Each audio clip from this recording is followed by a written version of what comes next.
பட்டை ஏலக்காய் அதே கிராம்பு வெங்காயம் போட்டுக்கலாம்.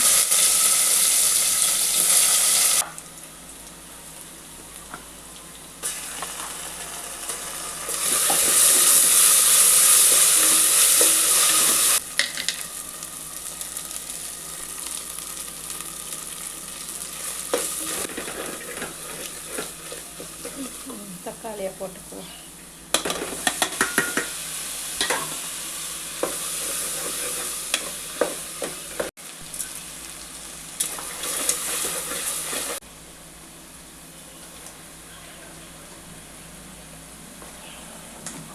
மசாலா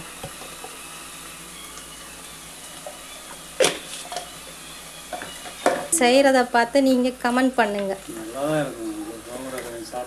ஓ, நம்ம பிரியாணிக்கு கோங்குரா புளிப்பா வச்சுக்கிட்டு சாப்பிடுவோம்ல, அதுலேயும் பரட்டி தானே சாப்பிடுவீங்க கடைஞ்சி வச்சா.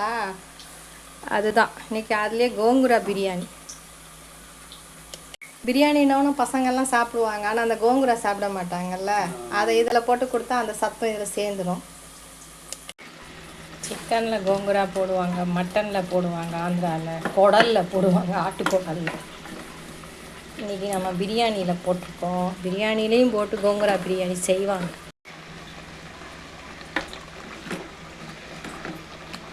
கோங்குரா போட்டோமா, தண்ணி ஊற்றிக்குவோம்.